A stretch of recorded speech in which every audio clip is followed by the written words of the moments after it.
Oh, one other thing.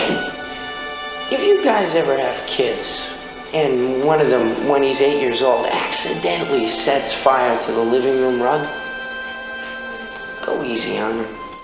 You're listening to 91 Reasons, a journey into the twisted landscape of pop culture. Keep your hands and arms inside the podcast at all times. And now, the voice, Jeff Tucker.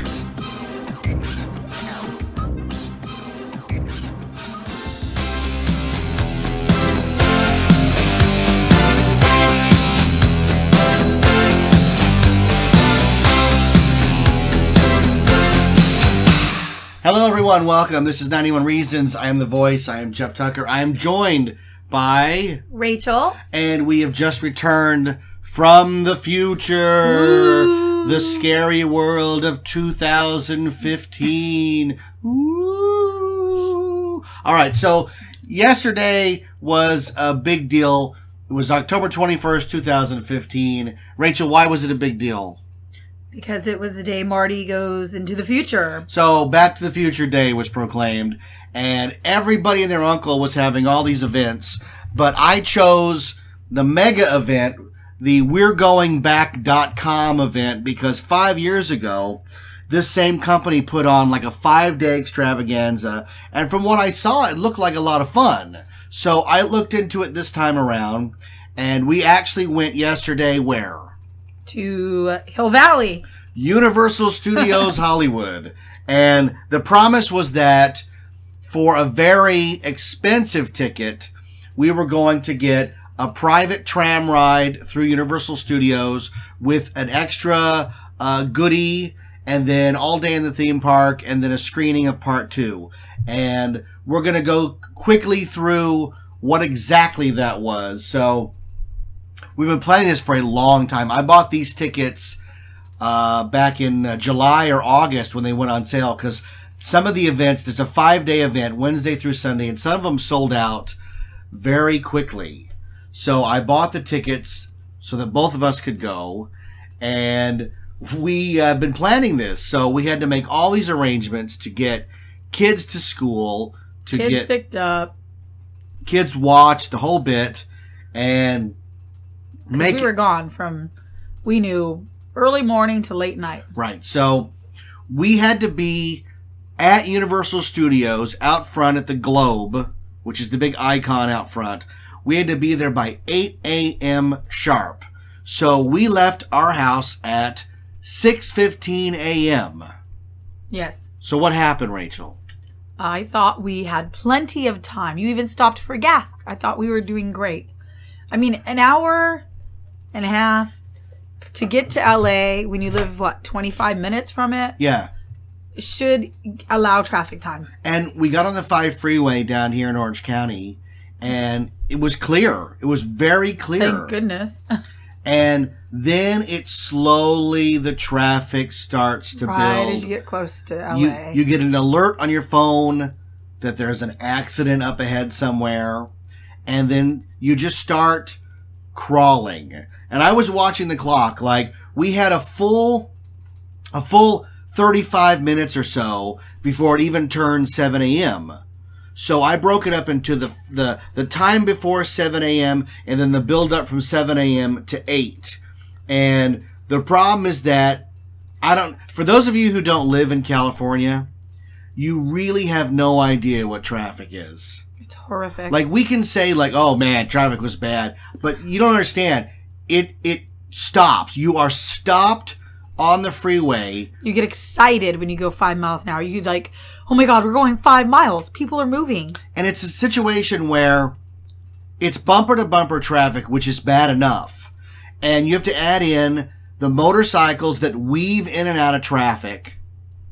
And then the guys that think that somehow by moving lane to lane, they're going to get there faster. And all of that just serves to back it up even further. So Rachel and I are driving there, and we're watching the clock, and we're watching the minutes tick by. I think it was exactly at the 7:20 mark that I looked at the clock and said, okay, we're not moving. I mean, it was like hardcore stopped. 5 miles an hour would have been a blessing. Yeah. And I said, 40 minutes. And we're just entering that part on the freeway in LA where all the pictures are on the wall, the little boy playing ball, the foot floating in space. And I'm like, okay, 40 minutes. We're going to make it through this hard part of downtown, come out on the other side of being at Universal. Now, this is a time where most people should already be at work. 7:30 a.m., most people should have already left and gotten to work for their 8 o'clock shift so they can get their coffee and get to their desk or whatever it is that they do. But, oh my God, folks, it just doesn't move. You're just stopped I think in we the have to traffic mention lane. at this point, that's also about the point where Monique, our friend, who was already at the event waiting, started texting me going, where exactly are you guys at? You know, I've been here forever and more people are coming. And I'm like, oh, we're in LA. It's just traffic's bad. And we're, but we got 40 minutes. Okay. And that's where it started to get stressful. That's where Yeah, you start to feel the pressure of, you start to have ideas like, look, if everybody died right now and vanished, I could get where I was going. Or if that guy looked up and wasn't texting, he might pull up.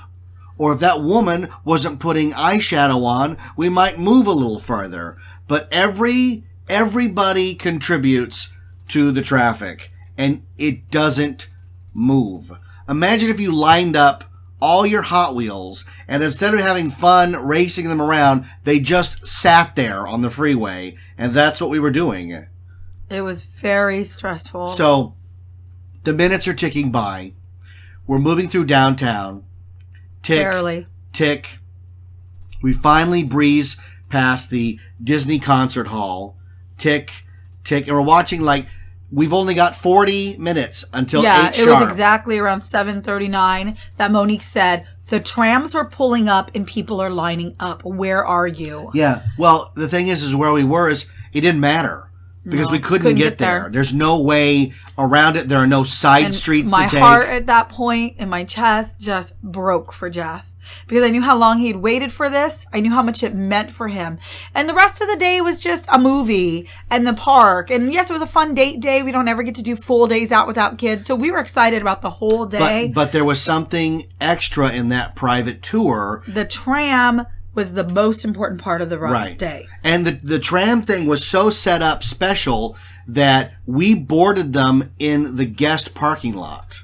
That's where they were boarding. And they never do that, they said. Okay, so the minutes are ticking by, and finally we're starting to see Hollywood, Melrose, Sunset, Hollywood Boulevard. The whole time I'm texting Monique, giving her the street names we're at, and she just kept telling me, the second tram just pulled up. They're starting to load the first.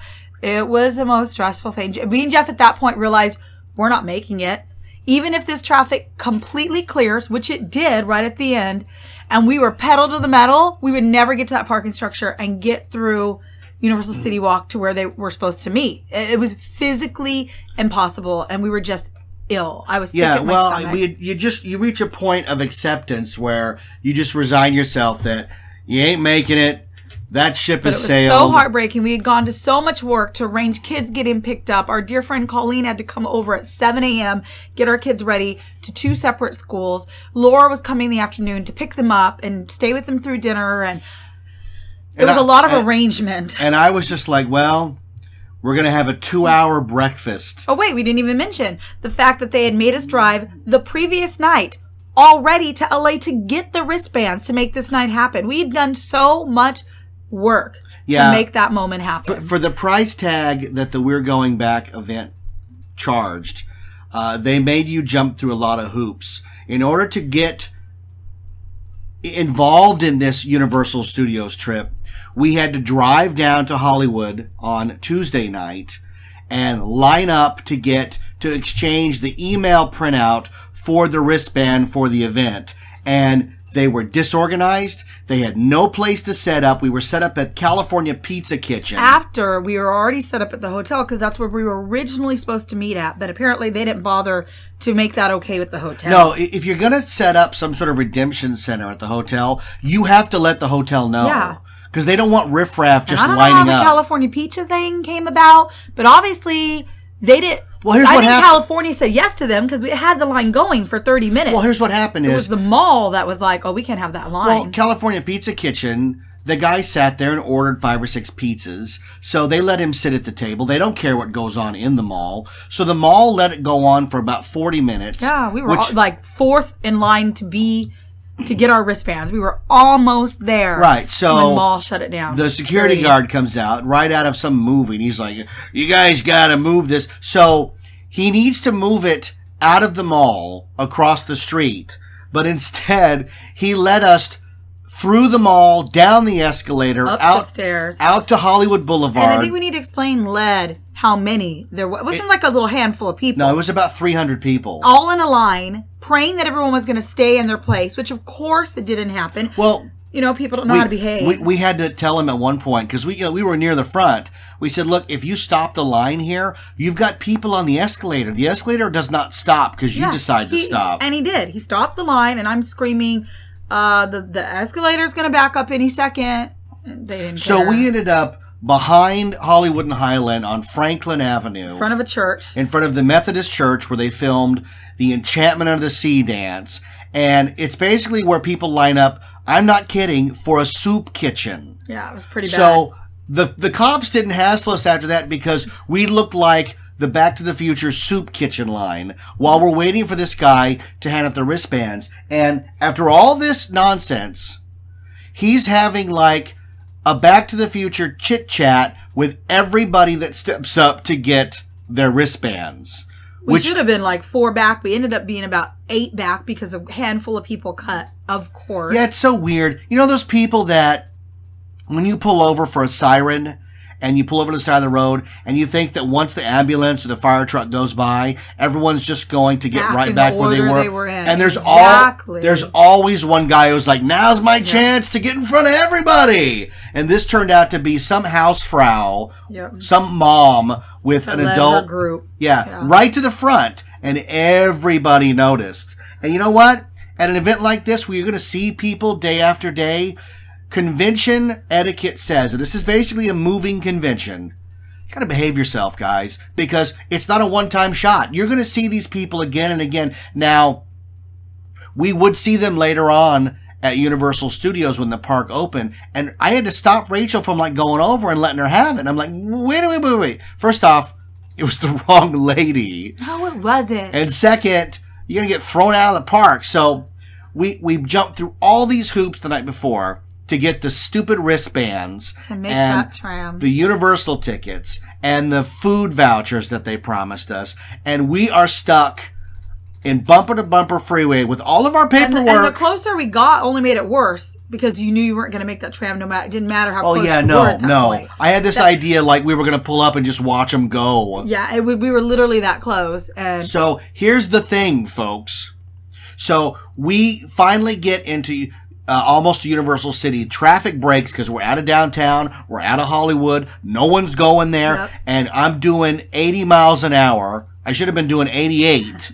And I fly off the freeway to Universal Studios through all of their ridiculous construction. I pay the $25 to park up close so that I'm not in the structure. So I'm we were in the hoping lot. we'd make it by doing that. I scream up there, and guess what? The tram is still there because remember the night before how disorganized they was? Yay. Finally, the disorganization paid off. And that gave me hope. That was my only hope the whole time. I go, look how bad they were last night. Oh, yeah. Maybe they don't have. And then Monique sent us that last text as we're exiting the freeway. I said, we are exiting the freeway. And she said, second tram is loading. First one is left. And I said, oh my God, we have a shot. We screech to a stop. Rachel goes, oh yeah, you go. You get in the lifeboat. I said, this means so much to you. I don't care if I miss it. I hate we're losing the money, but at least one of us will make it. It looked like Titanic with the lifeboats. Yep. You go. No, you go. Hurry. And then they won't let Rachel park right where we're at. The lady has the audacity to go, this is the front of the park parking, not preferred parking. It's $10 more. Then she wanted to explain for 10, 20 minutes where I needed to park. I said, just shut up and point, lady. I'm leaving right now. Well, let's think about that, though. Let's think about the fact that Universal Studios has an option where you can park steps away from the gate, and it's $35 to park. What a gouge. Oh my God. Not on that day. So I screeched into my spot, which was literally 2 aisles So listen to this. further than what she told me. It wasn't a big deal. I raced to the tram, and people are still loading and milling about. And I looked at the guy and I said, look, how long is the tour going to be? Is it 2 hours till the park opens? Because I have to use the restroom. And if I get on that tram, I am not going to make it. I'm going to pee into Jaws or Fast and Furious. I'm going to pee fast and furiously into Jaws. And he goes, no, the bathroom's over there. So I go to the bathroom. Whole time I'm like, oh my God, we're not going to make it. They're going to leave without me. They forgot about me. I get back, and now the guy putting it together well, where's the bathroom? Because I think I'm going to go. So I'm sitting in the tram, and I'm like, these guys aren't going anywhere. But I still don't know that. Let me tell my part of the story, because I'm not caught up to you yet. At this point, that tram is loaded. Every seat looks full from what I saw when I went to go park. They're all in it, waiting just for the go. If I don't get on that before the go, they are not going to stop the tram and open a door for me to get on. So I peel into that parking spot, and I did go 88, and I am so impressed with that parking. I didn't look where I parked the car. I didn't even notice if I had locked it. I didn't even notice if I was straight, cricket. I just went. I was so nervous what we'd find when we got back. But I went running out, and I'm trying to beep the car, and the security guy in his little golf cart, it says, you can make it, jump on with me. I said, oh my God, thank you. So it was like a scene out of a movie. We go peeling. He's driving like a madman through the parking lot. He doesn't know how much time he has. And he gets me to the tram, and I'm like, this was straight out of a movie. And you still weren't even back from the bathroom by then. If you'd like to know what it looked like, check out the ending of Defending Your Life, where Meryl Streep is on the Universal tram and Albert Brooks is running after it. That's exactly what it looked like. So I get back from the bathroom. Rachel's there. We get on the tram and we're like, yes, we just made it, because the 8 o'clock sharp, be there or be square. It's now 8:20. Yeah. 8:20. Thank God. And if you think, folks, that the tram door just shut and we took off, you would be completely wrong, because we did not depart from the parking lot until 8:35, which it worked in our favor. But for those people that were on time, boy, they got screwed. And I'd like to thank Monique, who lived the stress with us, because I can't imagine, as bad as it was for us, to be on the other end, knowing that your friends are trying their hardest to get to that tram, knowing how much money they spent, knowing what it meant to them. And you're there, and you can't do anything to get them there. She kept trying to stall. She's like, I'm going to go stall. I'm going to go talk to them. I'm going to keep asking them questions before they don't look at the clock. And she didn't even go. No, she came down early to just to be there. She wanted to be. Well, she wanted to get pictures. She bought a VIP pass for the theme park, but not the We're Going Back ticket. So the tram takes off, and because it's out in the parking lot, it takes like a whole labyrinth of back roads to get us onto the lot. Yeah, to where you're supposed to which I thought was interesting, right? So we had a nice tour guide, and the only problem I have is that instead of like, and this is not Universal's fault, it's not We're Going Back's fault, it's just perception. I thought we were going to get somebody who knew everything about Back to the Future and was going to take us on a Back to the Future themed tram ride. For what we paid, that's what I assumed too. Instead, we got a very educated, good tour guide. She's a good tour guide. Who works for Universal Probably Studios. Probably one of their better ones. Yes. Mm-hmm. The problem is that it was just the regular tour with all the lame jokes and fake asides to the driver and sound clips and all this. But there was one major difference, and what made this tram ride worth every penny, and that's what, Rachel? Is they actually stopped and let you off the tram when you got to the clock tower to Hill Valley. Right. So when you got to Back to the Future Square, Clock Tower Square, the tram stopped, and we were laughing because there was already the first tram ahead of us. 75 Marty McFlys People and there. 20 Doc Browns walking around, and they let us off, and it was really, again, I'm always talking about on this show wanting to step into the movie and to make it real and tangible. Now, I've been on the back lot before. I was there when it was Back to the Future 2. I was there when it was just a regular clock tower. But to be there on the day that Marty and Doc traveled to that location God, with Rachel and nothing but die-hard Back to the Future fans. It was really something special. And I did Periscope it for those who watched. And it was really quite amazing. Like, there was to be in the location and to walk around and, like, I know the movie like I know anything else in life. I'm like, this was there, this scene was filmed here, this is where Marty did this is where Doc did that. But the thing that really made it special was looking in the eyes of the people who had traveled around the world to be there. We met people from Germany, England, Italy, really the nicest, like, die-hard Back to the Future fans. Now, Rachel, think about this. Rachel and I drove 2 hours in the worst traffic ever. The guy from Germany, they flew, 18 hours? Just to be there. So there was a real shared moment and reverence for being in that set. It was not dressed right, but it didn't matter. We all took turns taking pictures. I think with everyone there in costume, it looked like you were there. It didn't matter. Yeah, it was really cool. There were hoverboards everywhere. And they didn't rush us. They gave us a really long time at each location. Like, they gave us a long time there. Yeah, I was really impressed at, like, I think we were in Hill Valley for about 40 minutes. Yeah. Which was like, you kept thinking, like, any minute they're going to go, okay, we got to go. Because the line for the clock tower was so long. We didn't get in it for like 20 minutes. We thought we weren't going to make it in that line. We're like, oh, it's too long. Let's not even get in line. We got a picture far off. Right, and then we're standing there, and I thought, if we're just standing here waiting to get on the tram, we might as well be standing in the line. We should get in the line. So we did, and we ended up getting a nice picture on the steps of the clock tower. Rachel watched somebody get married. Yeah, they had an 88-second wedding. It was so cute. With all their guests, their wedding guests were Back to the Future fans. I mean, how cool is that for a Back to the Future fan? It was a lot of fun. It was definitely worth all of the stress of trying to get there. Jeffrey Weissman was there, who played George McFly in parts 2 and 3. He was standing right by the clock tower, just visiting and taking pictures with anybody. I thanked him for being on 91 Reasons and gave him a card. It's the first time. Now, I've met him at Comic-Con, but not since he's been on the show, so that was pretty cool. Mm-hmm.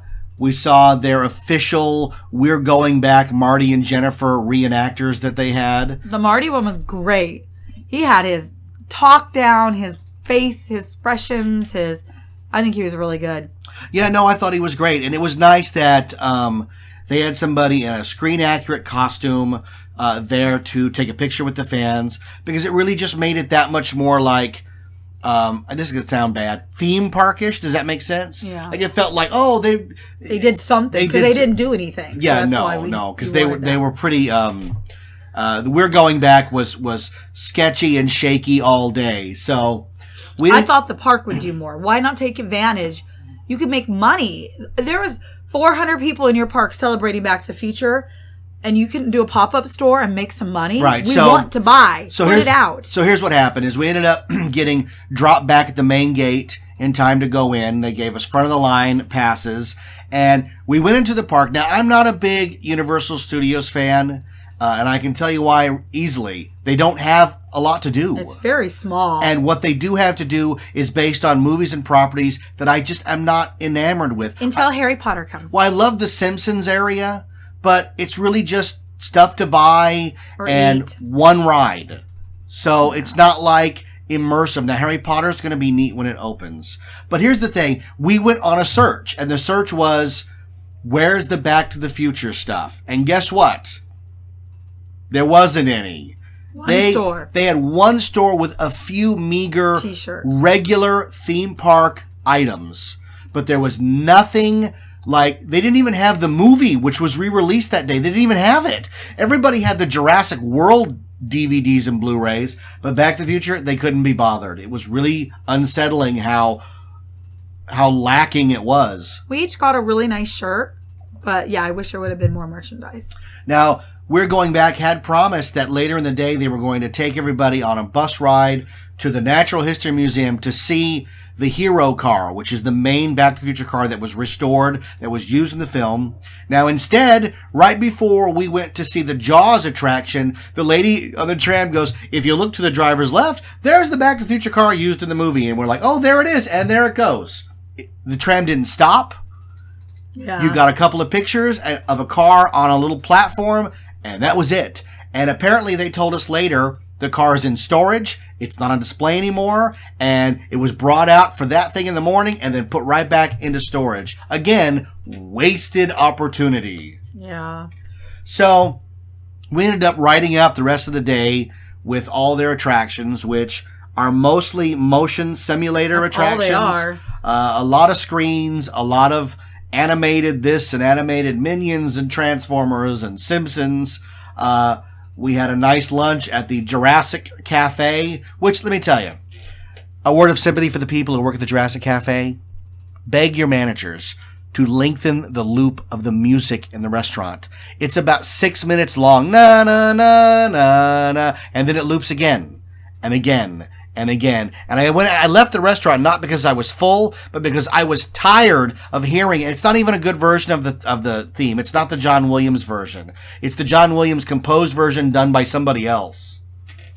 And then we saw the horrific Dora the Explorer walk by. The Raptor Tango was pretty cool, though. Yeah, they do have the Raptor experience, which is a lot of fun, where it really looks, I mean, to little kids, it's scary because it looks real. So we did all that. On the Minion ride, I did not like it. My eyes were open for the first literally 3 seconds, and I realized I was going to be ill, and I was so dizzy, and my vertigo. I should have went on it, but then what did I do? I said, "Well, if I'm gonna go on a simulator ride and get sick, I at least want it to be something I want to see and open my eyes for." So I'm feeling sick and feeling like I did it for a reason. So then we went over and did The Simpsons, and I got even more sick. It was worth it, but I got really sick and I threw up after. Yeah. Isn't that great? Yep. So I took the Duff beer picture after coming off the ride because I knew it would appear in the picture as if I was drunk because I felt it. So yeah, isn't that great? So we burned our time off in the theme park. By the end, we were just... We left early. We weren't just even in the theme park till, 3 o'clock? Yeah, we were just sitting at a table. We made it. Yeah, it was. We did a lot of shopping because they did have things our kids would like.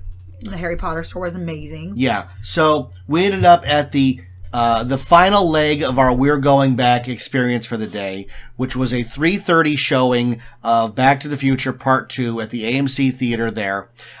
Trivia note, which was really cool. I saw Back to the Future 2 at that theater, 1989. It was called the Cineplex Odeon at the time. And Back to the Future premiered November 22nd. So I saw it November 22nd at 12:01 a.m. Midnight showing, first audience in the world at that theater. So it was very cool to be back. And they sat us down in a very nice theater with a balcony, but very quickly ran out of seats. Yeah. So if you weren't in line by, 3 o'clock, you missed out. And here's the thing. They had planned on making sure that the movie played so that when Doc says they arrived at October 21st, 4:29 p.m., that moment was real for us because it was 4:29 in the theater. They hit it on the nail. Yeah, but that means we sat there for 50 minutes waiting for the movie to start. You napped. I fell asleep.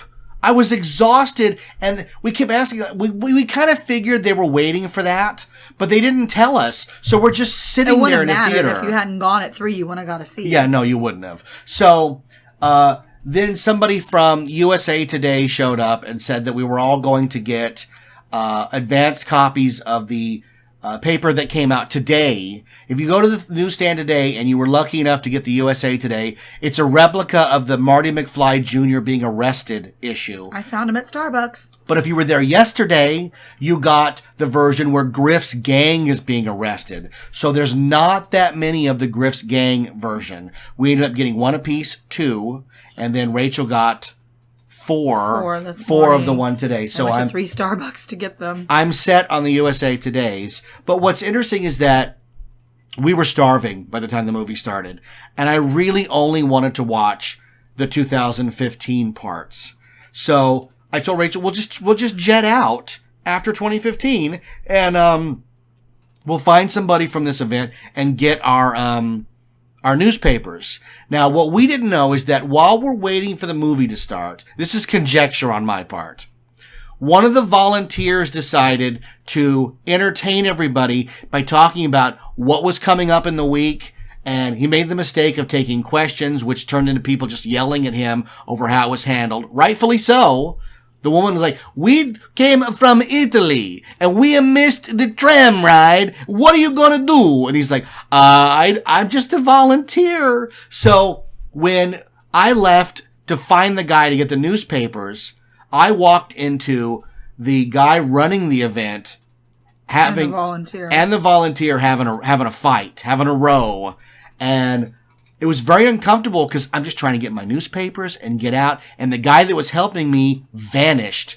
So you walked in on the fight. It went on for about, I think we were out there 30 minutes. I was literally 2 feet from the fight. You were at the top of the stairs looking for the guy to get the papers.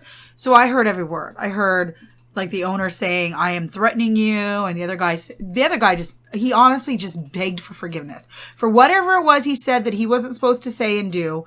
All he kept doing was, I was wrong. I apologize. Can we be adult about this? Over and over and over. And the big wig owner dude was not having it. He's like, nope, no, we can't. Nope, I'm threatening you. It was weird, crazy. like walking into a family argument is what it was. Yeah, it was awkward. And I felt like, look, you guys are having your problems. I get it. But you got to save it till the event ends for the day. Because as Marty says, when the labs get set on fire, you're not instilling me with a lot of confidence here, Doc. We've already had problems with you guys over the wristbands. And there's more days to go and more events. Exactly. I was a little nervous. And Jeff still got a big Sunday with these same people. Hopefully all goes well. I just walked up and I was like, look, I don't know what's going on here. We just want to get our newspapers and go. And then, to their credit, they got us the newspapers. Oh, yeah, they were great. They're like, of course. They're yours. You paid for this day. You have a newspaper coming. But while we're waiting for the guy to bring the papers, like, we have to stand there. And the security's called, and then the head security, and tons of mall security. And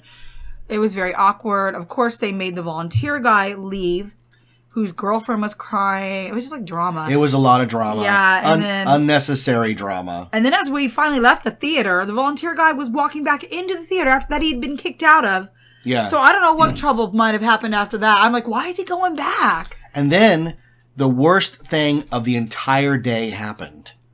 Like, on top of all this drama, I went to the comic shop and they were sold out of the Back to the Future comic book. Yeah, you had to wait all the way till this morning. So the whole day was ruined. So we ended up... Oh, was it? We ended up at a Mexican restaurant. Yes. Yay! I gave Rachel her choice of any restaurant at City Walk. Always choose Mexican. So we had chips and salsa, and all was right with the world. And Monique met back up with us, and it ended it to be a perfect... And poor Monique, by the time she got her tram ride, they were filming in Hill Valley, and they didn't even drive by there. I know. So she didn't even get to see it on the day, which was the whole plan. But she's hoverboarding today. Today she's in Fillmore. She's part of today's... event. So doing that there's another We're Going Back event for us. We're going Saturday to the live auction of Back to the Future. I'm very worried about this. Jeff and a live auction with Back to the Future props. We could be homeless by next week. But we will own stuff from Back to the Future. I may be sleeping on a listener's couch. May happen. True fact. I have my eyes on 2 items, folks. The first, and the one that I really want more than life itself, is the phone book page that Marty tears out of Lou's Cafe when he arrives in 1955. Dreaming on that one too. The opening bid is $300. I have a bidding paddle and a number, and I am going to raise it and bid. I think there's going to be big time collectors. Well, sure there is, but there's also a lot of smaller items like sign-in sheets for the cast, call sheets. If there's something that's like under 100 or 200, I'm going to bid. Now, the other item that I have my eye on is really expensive. The opening bid is $1,500. It is Clara's that's what I thought. Purple dress from Part 3. It will go for at least over 5. Guaranteed. Oh, yeah, I'm okay with that. But I'm gonna be in the mix there. You just want to hold your paddle up and feel like you're part of that history? Yes. And that's not even the big ticket item. The big ticket item is... after you do that, you hand the paddle to me, sweetie. After your one bid, okay? They have one of the pink foam hoverboards, opening bid $17,000. Oh, definitely should bid on that. Well, one. I don't even care about that. The hoverboard doesn't do much for me. The other big items are Doc's binoculars that he uses to watch Marty Jr. and the sleep-inducing alpha rhythm generator that he puts Jennifer to sleep. I want the purple Calvin Kleins. Are those up for No, auction? those are not up for auction. Okay. Well, you save some money there. We would bid on those if they were. Those were. There's a lot of just background props and paperwork and scripts. So we're just going to watch how it goes. And you know what? Sometimes there is just... Now, is that open to the public? Or do we pay to go to that event No, too? that's open to the public. Oh, hear that, everyone? Come on out and watch Jeff bid Yes. in the auction. Cheer him on. 11 a.m. this Saturday, Franklin Avenue Methodist Church, right behind Hollywood and Highland, where the Enchantment of the Sea dance was filmed. I will be there, ready to bid on something. I am going home with something. And what I really hope, and this is funny, what I really hope is that by participating in the auction, that they have a limited number of catalogs. If you've ever seen an auction catalog, it is such a great way to get pictures of props that normally never get photographed. So I'm going to take a look at getting something like that. So there's a lot of Back to the Future left in this week. And that was your first time seeing 2 in the theater. Yes. Did you enjoy that? I did enjoy it, actually. Yeah, I didn't fall asleep, so that's a good sign. And we're really disappointed that while there are some women who do, not every woman dresses in the spandex outfits seen on screen in Back to the Future 2. But we're still holding out for that, right? Some do. Yeah, some do.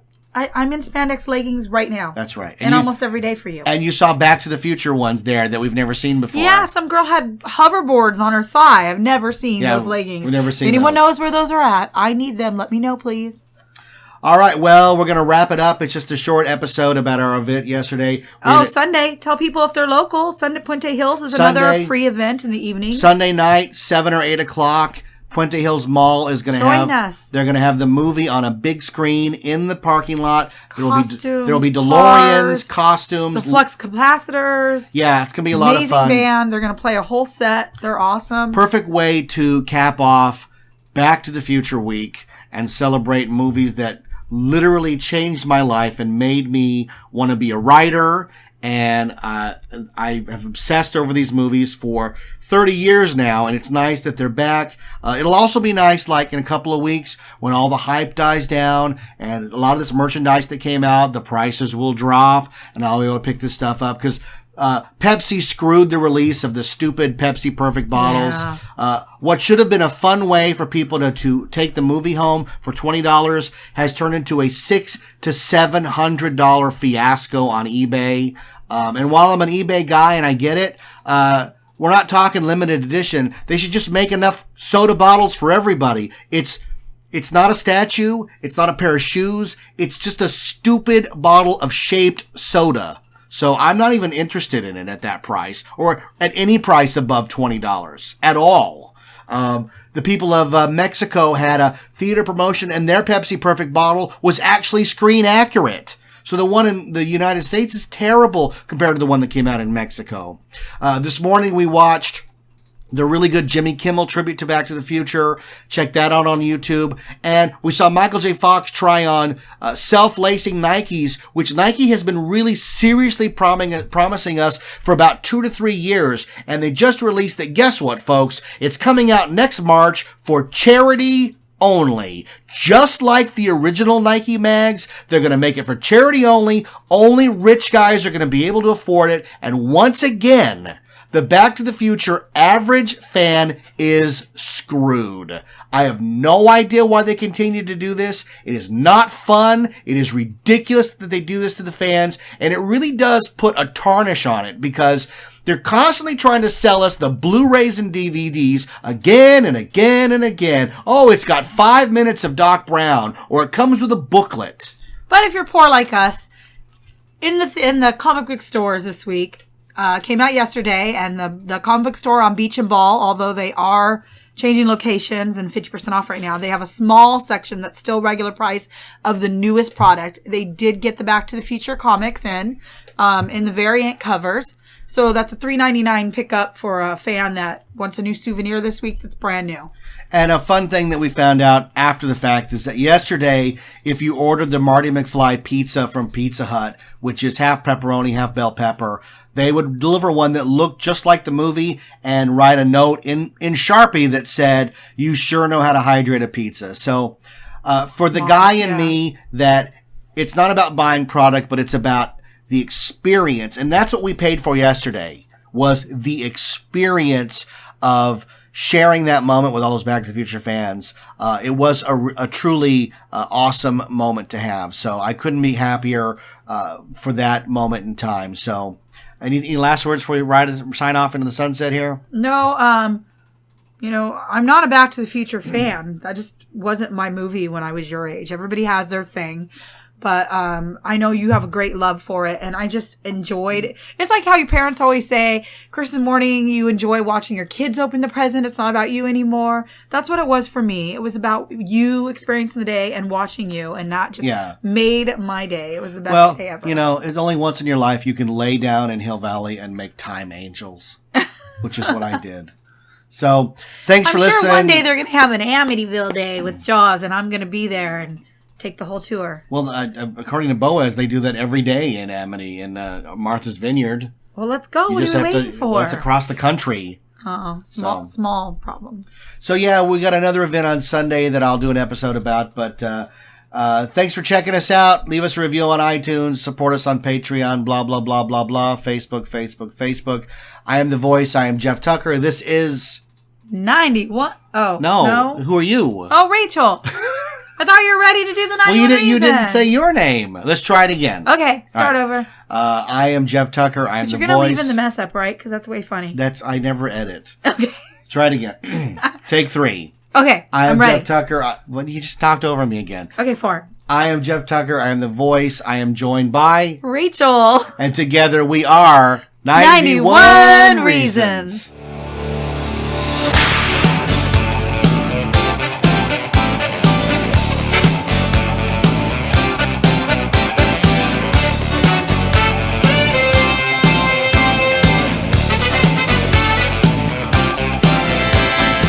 For listening to 91 Reasons. Please subscribe and leave a review on iTunes. Find us on Facebook. Is anyone even still listening?